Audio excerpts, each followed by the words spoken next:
yesterday, just you've gotten that done, I don't know. the hole punching, you mean? Well, I'm The really options- low on options paper. will learn I plan to how come to the building If and he do a lot does of just printing. chemo, it's gonna So, be continuous chemo. for the rest of the Yeah, life. these are the notebooks. Okay. And then the next lesson. In the next lesson. So lessons 4 is there, so all the previous stuff you can put in, and then there's a whole lot more And then coming. he meets with his doctor that he's had for 10 years. But not enough to warrant a 1-inch pipe. So, Hey, Danny, Yes. if you will designate It somebody. is, oh, designate, you want to designate. Marty sits right there, he can maybe write it as he says. I'll try to remember. If it happens, you won't get interrupted. his doctor felt Although really it is a strongly timing that, thing, like, it helps he would me on have my a great timing. result. I mean, obviously, I'm he's not not happy God, to see you come. No. but based on his But knowledge and his You faith, give me he a believes he had pre-warning really of a great pre-valve. Warning of the But then when we met with the bone marrow pre-valve. transplant Yeah. doctor, he just kept saying it's a 50% chance that it works. It's a, and Dad was like, He was just giving him facts. yeah, and that's so. And Dad called him back the next day and asked him about that. Oh man, He's can like, yeah, quit 50. video He's today. like, well, we kept telling Dad. I mean, he works with people that are like really sick, and like this is like your last option. And then people like him that are like on the well side that like Morning. cancer's at bay. I mean, but Good, brother. All right, so I don't so, know. It's really, it's been no Hello, how you doing? But we'll see.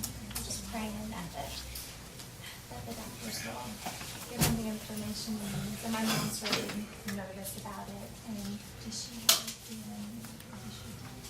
I think deep down she really thinks he should do it, but she's really nervous about him doing it. And there's another side.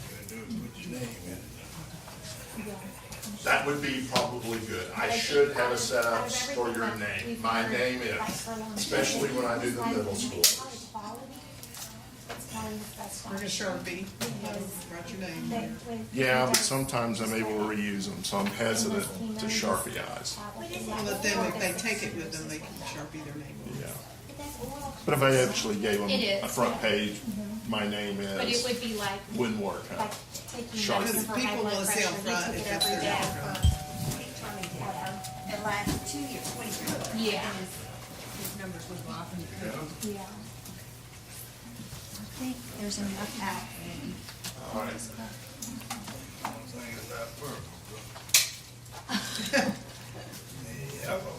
You prejudiced, Joel. That ain't purple, it ain't red. You got me right today. Sure have. All right. That's a very good, You should get Miles to do it today, Dad. Okay. He needs a head count put on that piece of paper.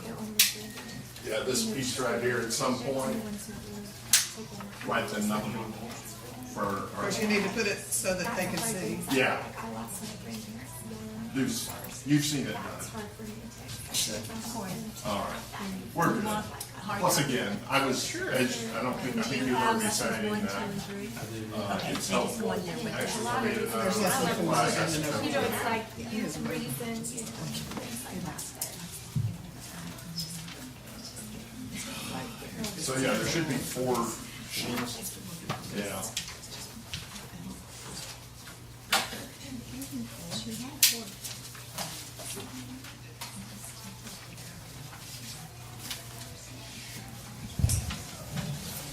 Yeah. Chester has his mic there, so you might Slide over two. Or, slide over to just so you don't have to deal with it. Yeah. All right, good. I'll get you, there's a book here, okay. Thanks. All right. Jenna's been real helpful. I have notebooks, and that wasn't really the big thing. It's getting everything in there, and I didn't get to the building to print yesterday. So anyway, there will be a lot more going in there.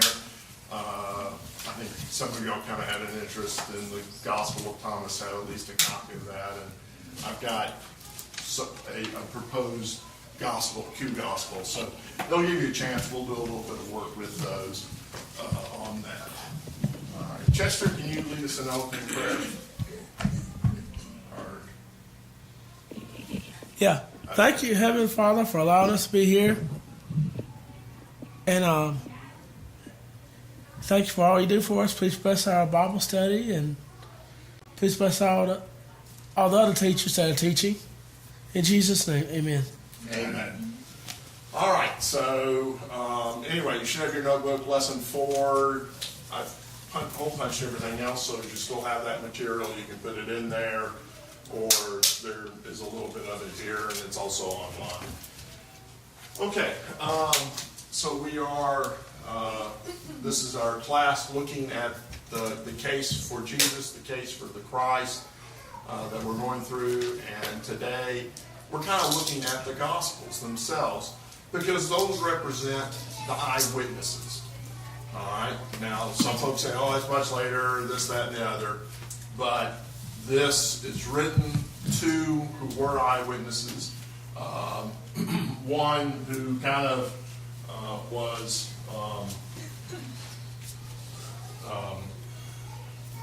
one that was recording an eyewitness. Mark was with Peter, and the indication is that Peter kind of said, hey, these are the things that happened, or Peter was a major source for what Mark wrote. And then Luke says, had opportunity while Paul was in Caesarea, and he kind of says, I went all over. I talked to everyone. I talked to these people. There's indications that he had a chance to go and look where things were being done.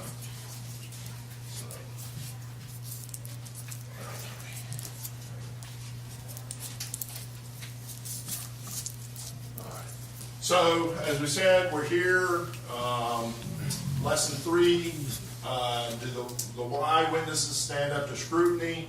You've got lesson 4, that's where we look kind of at the reliability, and that, and so we're kind of still up here, we're working our way through, and kind of what we're trying to do is really, as we kind of introduce you to this, give you some familiarity. I kind of have been a little frustrated because there's so much more I could put in there, and but yet, it can also be kind of overwhelming. So if some of these points that we're just kind of hitting on and giving you some basic information is of interest, I encourage you to do some more reading and study.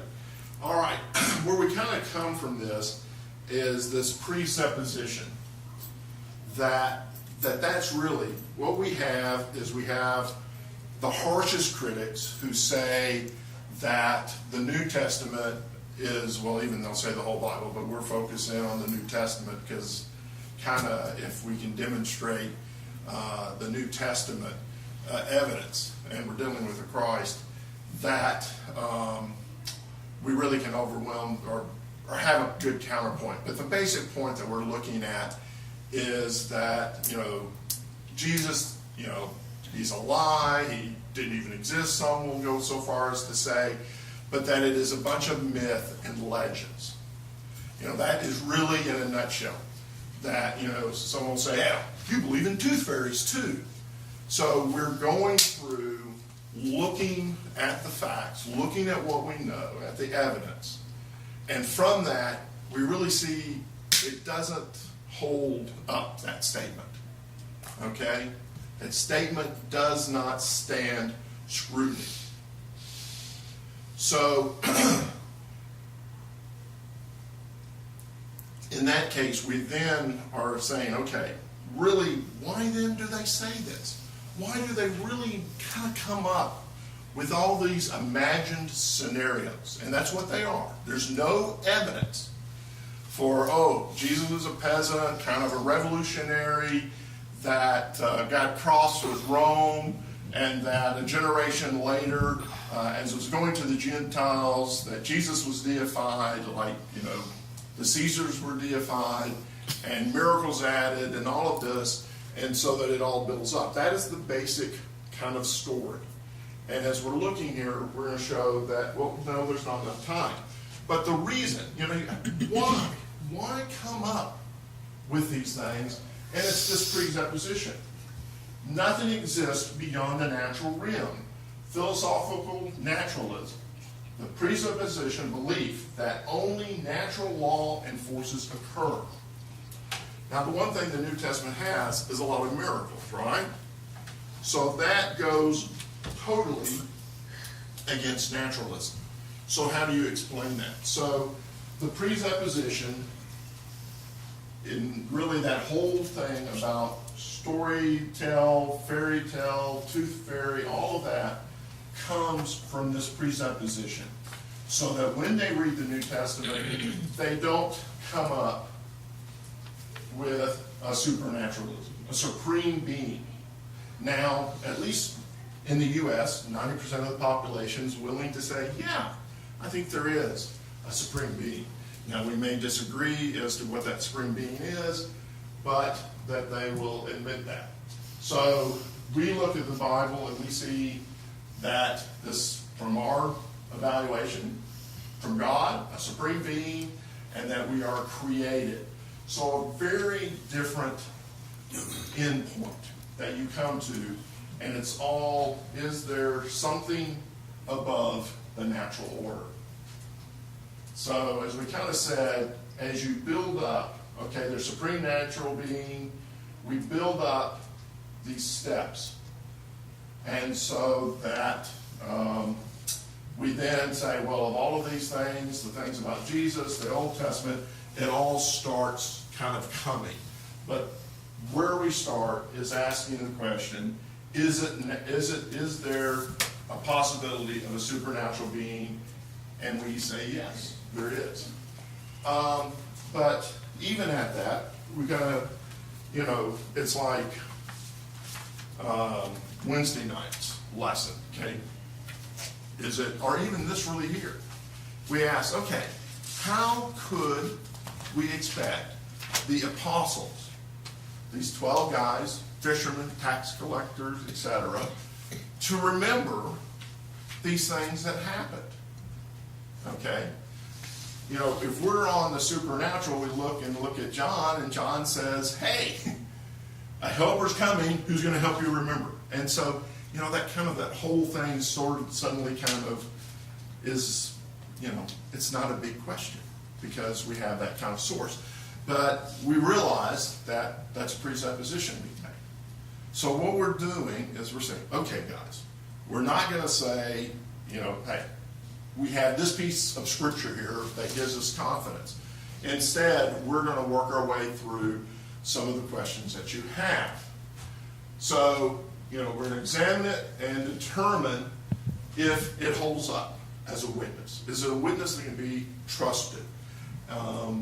And what we have in the lesson, there were two kind of sets of kind of questions. One from Wallace, who does all the cold case stuff. If you like to be peppered with kind of thoughts about this whole thing, he does a daily email blast.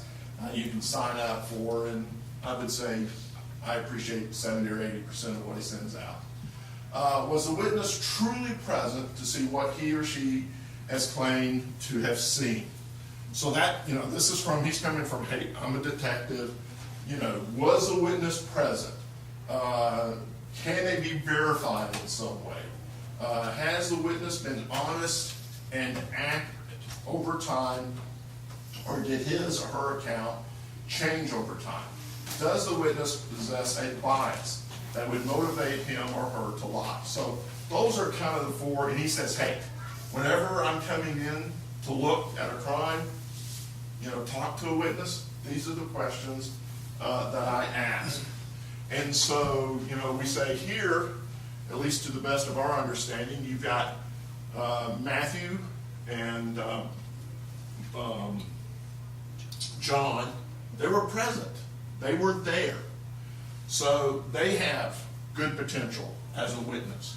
As we said, Mark, he was with Peter. The tradition, the word, the evidence provided by early church fathers from the very beginning. None of the early folks dealing with Christianity said anything other than Mark was a lot of what Mark got was in his conversation with Peter.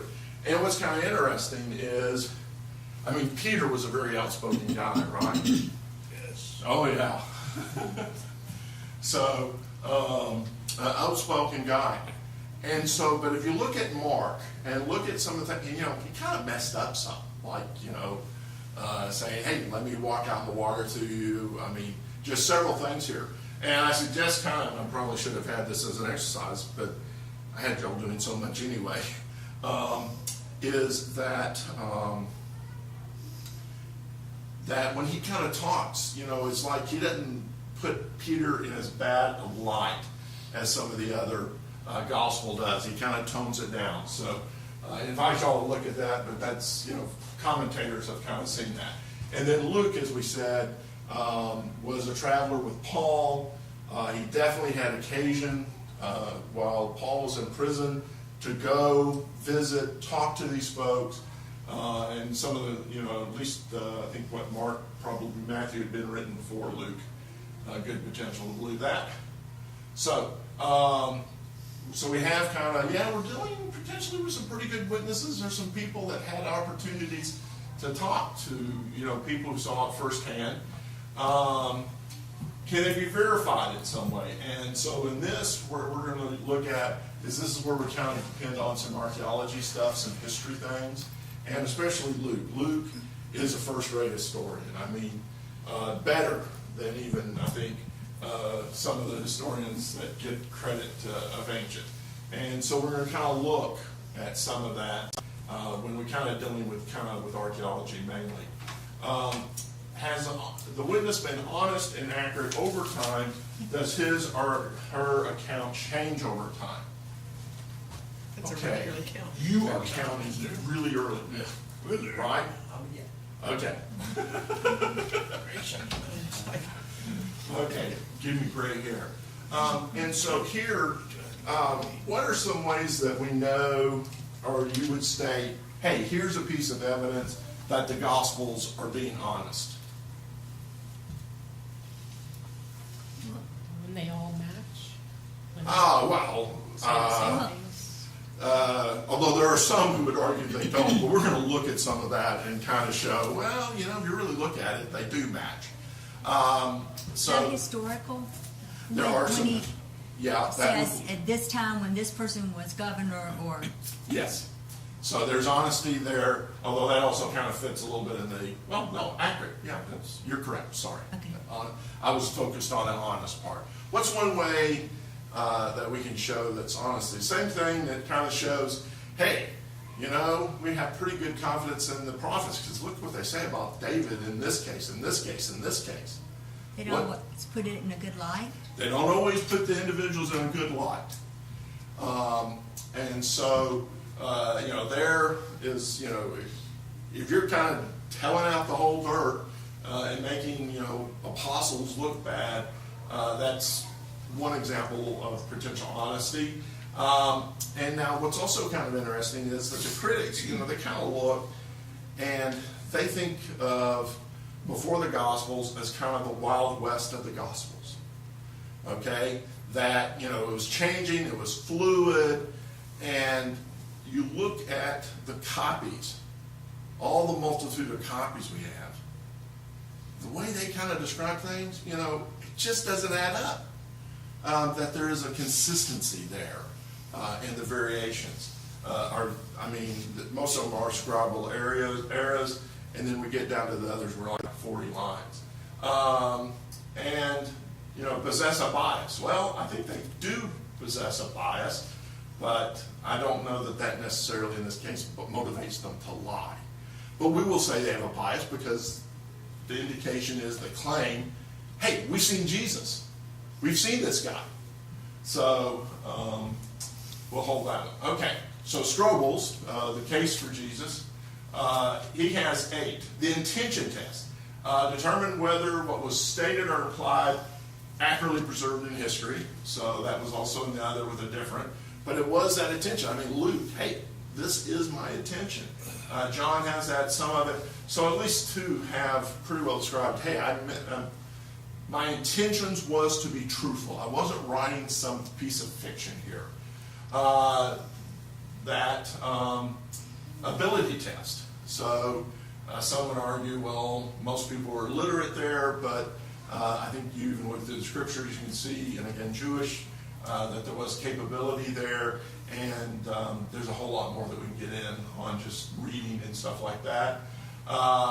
character of these writers to be truthful.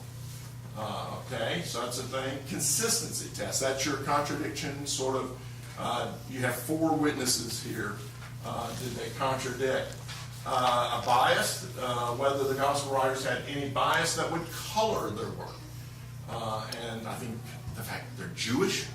But what's interesting is that, John writing much later, that Jerusalem's gone. It's not there. And so the timing, I think John, and he's dealing, with early Gnosticism and things like that. So there is some indication a little bit of looking out. We kind of say, like, Luke kind of to the Greeks, Mark to the Romans, Matthew to the Jews, and then John kind of, hey, everybody, I'm filling in the gaps. This is the Son of God. Kind of a more spiritual kind of overlooking on that part. So even when we look at each gospel, we see kind of a certain focus, but it's not, I don't think, overly excessive. You just kind of see it. When the people testify about events they saw, they will often try to protect themselves or other, conveniently forgetting to mention details that are embarrassing. So we already kind of hit there are some pretty embarrassing things in there. The corroboration, kind of, are these people, could they exist at that time? And the thing, there was a movie a few years that came out ago, Helldago, about the horse race in the era. And, it sounded like a really good movie. But they made a mistake. They said, based on a true story. And I made the mistake before I went to see the movie. And the guy just went through, okay, now, this isn't based on a true story. And just bam, bam, bam, bam, bam. And most of it, like, he mentions this fort. This fort wasn't built until 10 years later from when he said it was there. So, just tears the whole story apart. I had no desire to see the movie. I still haven't ever seen the movie because this guy tore it apart. And it's all because they advertised it. This is a true story.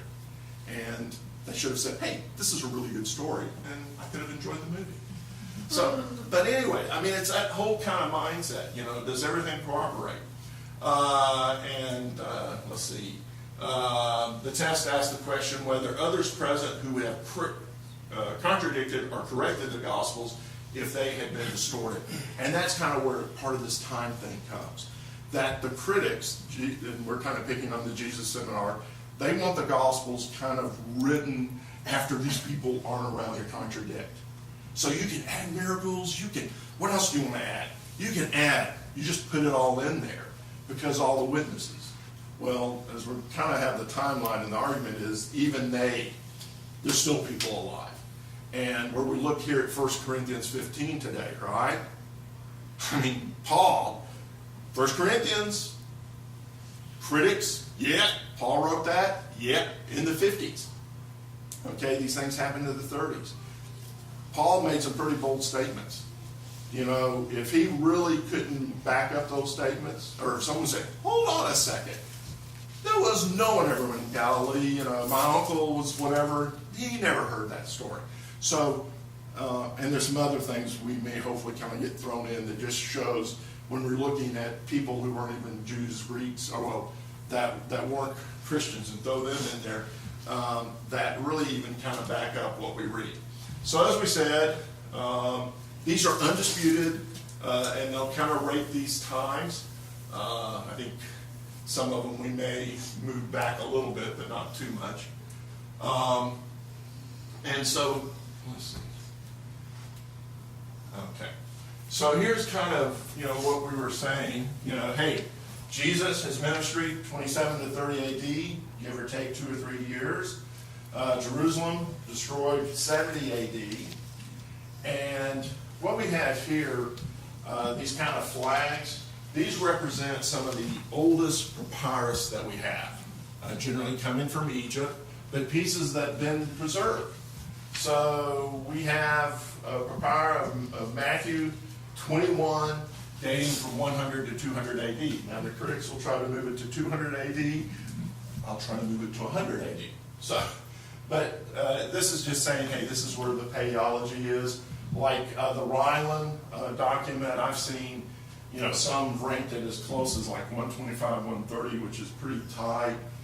Some will mark it all the way down to 100, but this is our oldest one, for sure at 125.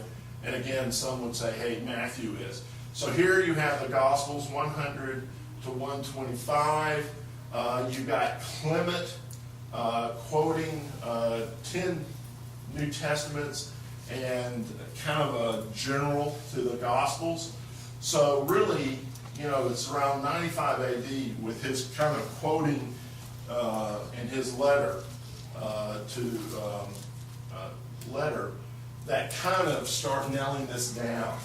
And so, whereas a lot of the Jesus Seminar and those folks would like to put it back here later to like the 100 ADs and stuff, you really kind of get nailed down to kind of this time. I mean, even this time period really comes in questions, because they're saying, 80 AD, or well, 70, 80, 70s, 80, 80s, 90s. That's kind of the dates they like.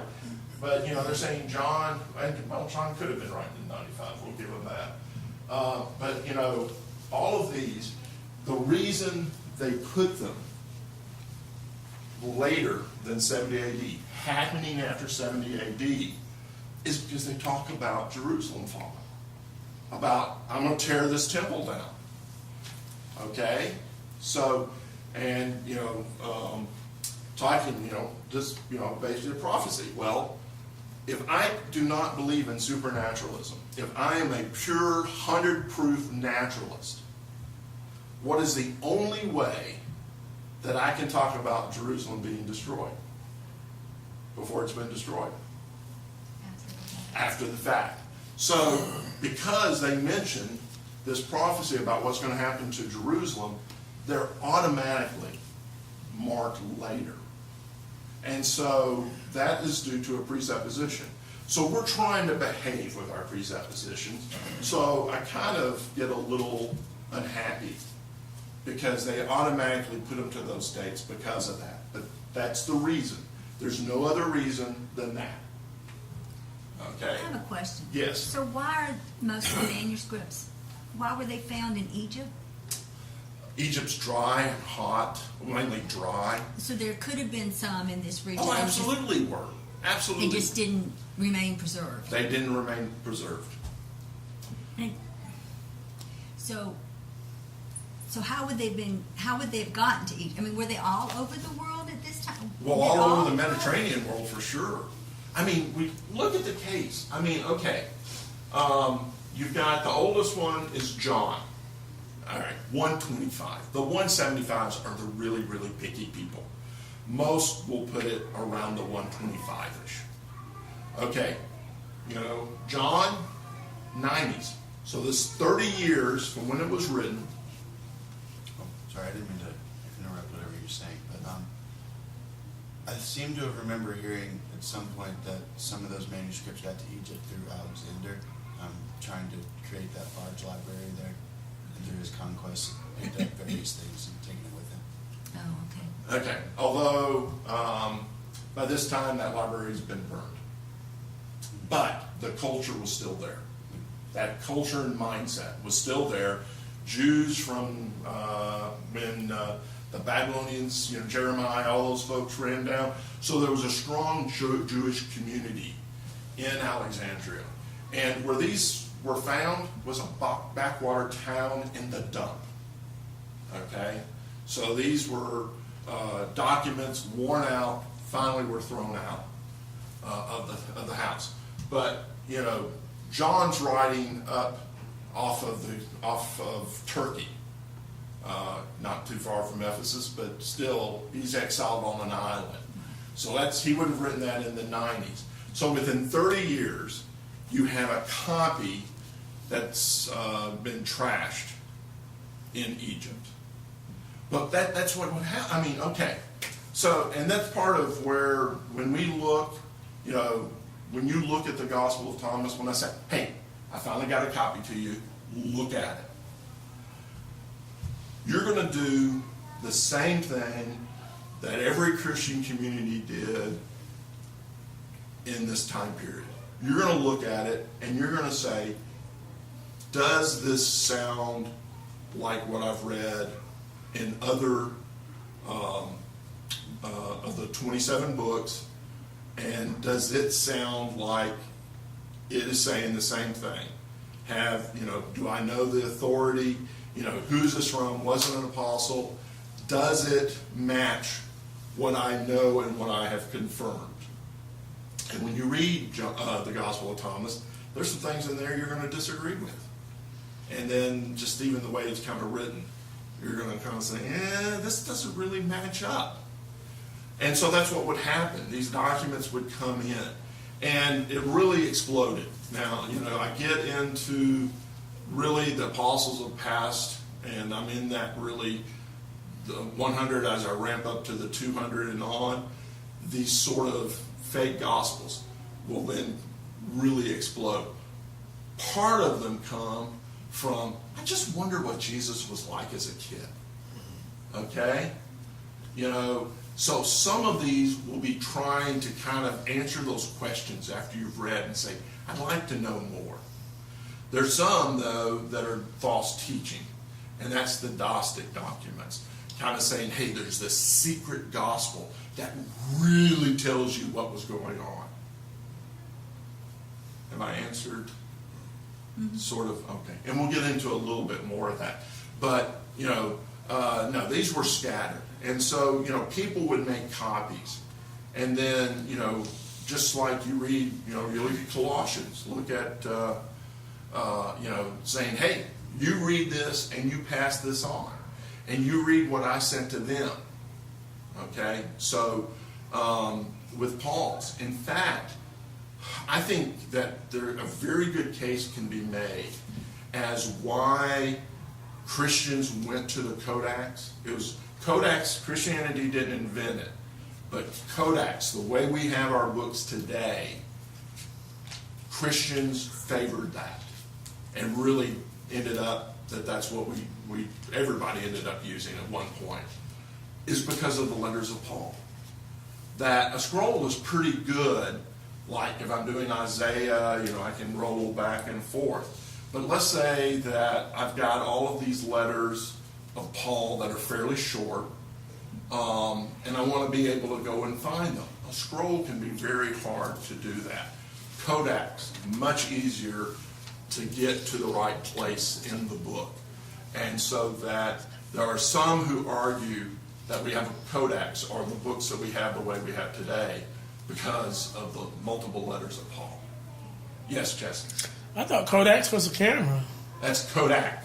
So if you're thinking I'm saying Kodak, it is because of my poor speaking abilities and pronunciation abilities, which are infamous, right?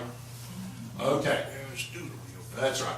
So what we have is we kind of have these early church fathers, Ignatius 1:15, the Gospels, 23 of 27 books in Tertullian, and there's another guy that's in the 140s that mentions about that same amount. So that really, it's in this time period. I mean, all 27 books are around. They're saying, hey, these are authoritative. It was as actually heretics were coming in at this need. So if you notice, I stopped my timeline at 250. A, because the scale that I'm on, but B, it's all set before 250. So there's really no need to go on to 250, even though it's like 325 or that's 387. Anyway, that, all 27 in the order, the way that we're used to it is there. Okay, so Clement, 10 books. And what's kind of interesting is that if we look at the list of accepted, 3 of those aren't accepted by the critics as having been written in 25. And then we don't have the Gospels specifically, but there is the millstone quote in there, which comes from Matthew, Mark, and Luke. So at least a quote in there. And I was kind of looking, the critics will argue that he's not actually quoting Yes. So you're saying he wrote a letter, He wrote a and in the letter. letter are all these quotations? Quotes, right. Okay, Sorry. just simple. Just making sure. That's okay. I thought, yeah. He wrote letters. These He are wrote, letters he that wrote a people letter, wrote. and he quotes from 10 New Testament books. Thank you. There. Sorry. I am so far behind. So wait, I have a question. So I'll Yes. ask you a question. So Okay. So if we have this letter that Clement wrote that's got quotations from what we perceive to be the New Testament, then is it not possible that the letter of Thomas could also be a letter that he wrote? I mean, I can see where after I've Oh. Okay. well, he's just not inspired. So Well, so okay, sorry. You mean Clement's not inspired? no, That is I'm saying- correct. Right, We would Clement's not inspired, but he's quoting things that he's gotten from Yes. the writings of Jesus. Right. And is it not possible that Thomas also, and he's not inspired? Although the Gospel of Thomas is claiming to be the Apostle Thomas. Oh, okay. Okay. Clement's not clear. Okay. That is the claim. Okay. And if you think about it, Clement, and that's the whole thing about miracles and how exactly they're ending and stuff. Because Clement is around where John or another apostle could have given him gifts, but he never mentions that. So that sort of ending it's kind of interesting. What is there and what isn't there? Yes, Chester. It's Clement. Clement is a baseball player too, wasn't he? He could have been, but not a baseball player in 95 AD. Okay. All right. So who do men say that I am? So anyway, we'll just I had a whole my slide there, so we'll just skip over that one. So here is Jesus. This is what we have claimed in the Bible. This is what modern scholars claim that he is. So as Paul kind of says here, that when he's talking about the resurrection. That if the dead do not rise, then Christ is not risen. If Christ is not risen, your faith is futile. You are still in your sins. Then also those who have fallen asleep in Christ have perished. If in this life only we have hope in Christ, we are of all men the most pitiful. Okay. So anyway, it's 1 Corinthians. Also, we go up. Earlier in the Corinthians, we were kind of in our lesson there, talking about, hey, this is who saw, Jesus after the resurrection. So we'll come back around. But 1 Corinthians, written, claimed, and agreed, are telling us here Jesus raised from the dead. Okay? So, I really probably should try to find their discussion of why, we think these documents are right. I know part of it is that the claim is that Paul made it up, but it still doesn't make sense in a sense. Because there are people, he's flat out saying, hey, these people saw this, and most of them were still alive. So if I read 1 Corinthians, I could hop a boat, go down to the Middle East, or go down to, to Palestine. I could find these people and say, hey, Paul said this. Do you agree with this? So there were still those witnesses that you could go and question. All right. So does the gospel give contradictory reports on the time that Jesus was crucified? So that's our first question. So here we have Mark. Now it was the third hour that they crucified him. So that would be 9 a.m. Then Matthew says, now from the 6th hour unto the 9th hour, there was darkness all over the land, and about the 9th hour, he cried out. So first of all, why is Matthew disagreeing with Mark? One says the 3rd hour, and then Matthew's talking about the 6th to the 9th hour. Contradiction. Well, isn't there a time lapse between being put on the cross and actual death? Yeah, Okay. there is. Okay, but contradictions. People are bringing up, hey, there's a contradiction in the time. And here you've just immediately said, well, it's a time lapse. Yes? Mark also talks about that from the 6th to the 9th hour, just about 10 verses later. So you have that, and then you have Matthew also, the 6th and the 9th. So, but we're trying to cause contradictions. Okay. So anyway, so Matthew, 6th to the 9th hour, and then Luke, 6 hours to the 9th hour. So the difference also, okay, but now we come to John. And John says, now it was a preparation day of the Passover and about the 6th hour, and he said to the Jews, behold your king. So here, John, at the 6th hour, has him still before Pilate, whereas Mark and Matthew and Luke have him on the cross at the 6th hour.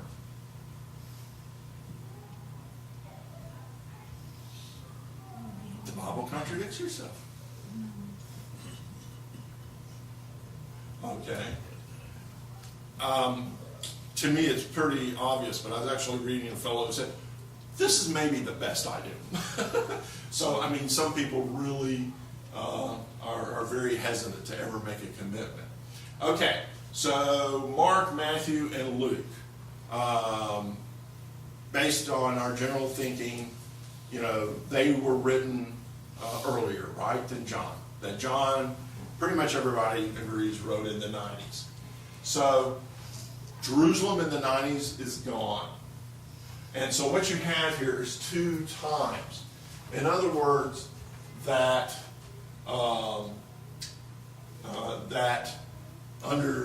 if I'm sitting there in Jerusalem, which no longer exists in the 90s, my day starts with sunrise, around 6 a.m. All right? The Romans started time at midnight, the way we do. Okay? So the 6 a.m. has the day starting at 12 a.m., whereas the other Gospels have time starting at 6 a.m. So then all of a sudden it all sort of clicks together, doesn't it? The times match up. 6 a.m., 6th hour, he said Pilate at 6 a.m. So there's a difference in the time scale. So it's kind of where are the apostles when they're writing these. An even better case, if you want to look at confusion, look at the reigns of the kings. When they start, when they end, and when you do a comparison there, and you get confused very quickly. But if you realize, they start the year 6 months off. One kingdom counts the year that the king starts to rule as his first year. The other doesn't start until the new year. So there are 2 different ways that they're keeping track of when a king reigns. And so you end up really, when you then say, hey, there's this big mess and contradiction, that when you come and you kind of look and try to figure this out, and there's a couple of guys who did this. One was in Chicago, who wrote a book. You come back and say, well, what really appeared as a big contradiction comes as a proof. This is, this came from real documentation. This is accurate because it is reflecting how the 2 different nations kept time. So same thing here. What looks like a huge contradiction. Could you get your times right? And so I don't know if y'all, had noticed on Wednesday when I said, well, contradictions and stuff. Yeah, maybe I should have done a class on contradictions, or should we do a class? Sewell's up there shaking his head. And part of the reason he's shaking his head is because when you start looking at what folks claim the contradictions are, it's, you understand stuff, and this isn't a contradiction. Okay? All right. Hey, I still got time. So the centurion. Now this one's a little more interesting. So in Matthew, he says the centurion came to him pleading with him. Okay, heal my daughter. All right. I go to Luke, and it says a certain centurion servant sick. He sent the elders of the Jews to Jesus. Okay, centurion's a Gentile, right? Gentiles, Jews, not supposed to really touch, be interacting and stuff, unclean. So he actually says, because he's been very, the elders, like the centurion, he's been very respectful of them. So they come and plead. So Jesus goes with the elders, or goes with them, and then, he's not in the house. He sent his friend saying, don't trouble yourself. So Luke says, hey, the elders talked to him, the centurion, the household of the centurion came and talked to him, but then Matthew says a centurion came. So that's put up as a contradiction. So really, probably the explanation I think that holds on this one is you got to think a little bit more about it. Any thoughts? Well, the Matthew account is just more of a summary and saying through his representatives he came to Jesus. Right. And how do you have a whole feel about this whole representative thing? Because that's how it talks about, right? I have authority to send. The centurion is saying this. So he's sort of Matthew, summarizing, and then is really kind of capturing that, the centurion sent the elders and sent the folks. Well, and it's kind of like, we have the gospel writers, but we don't say Matthew says this. We say this is God's word saying this. Yeah. He's just the representative. Yeah. Any other thoughts? Total agreement? Disagreement? I think you nailed it pretty good. All right. So and you even read through that passage, and it's kind of talking about that authority and all. So these are the kind of things that are brought up as contradictions. And so as you kind of go through them, some of them you can say, okay, I can give you a little bit, but if you really are reading and understanding the passage, you can't. And here's the other thing is, okay, so Austin, he has been caught stealing a candy bar out of my car even. Okay. So, 4 different,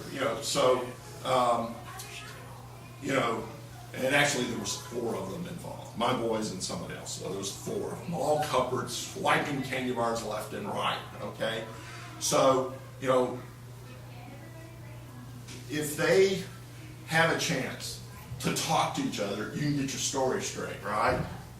So, I asked Austin, I pulled aside Austin, gives one story. Get Robert, same story. Tim, a little more lively, but still the same story. And this 4th mythical person. So they've had a chance to get their stories right. So if all 4 of the Gospels were exactly the same, what would you be willing to say, even? If I read all 4 Gospels and they all 4 are exactly the same. Collaborators. Copied each other even.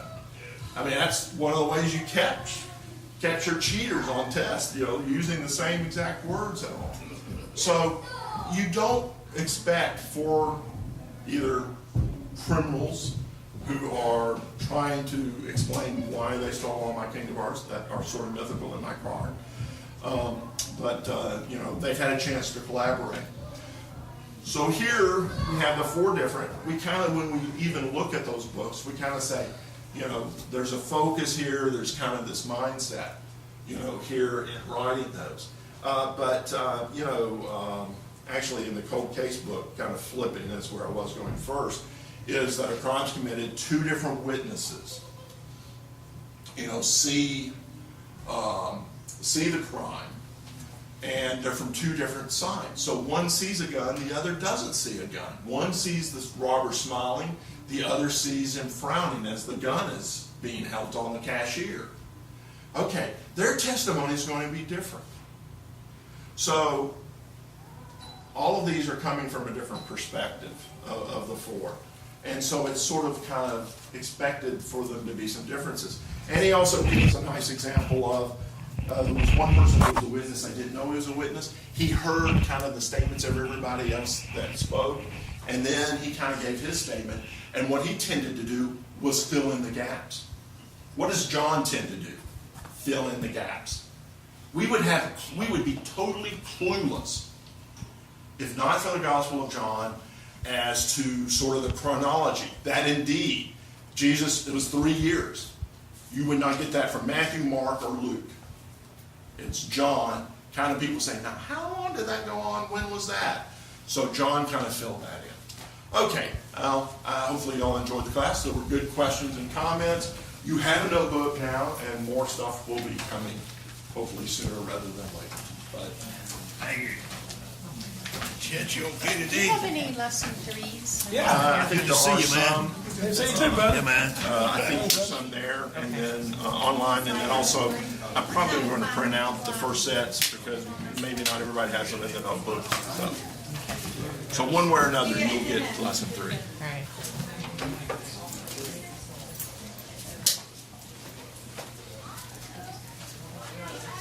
Do you want to come over tomorrow? Or come chit chat?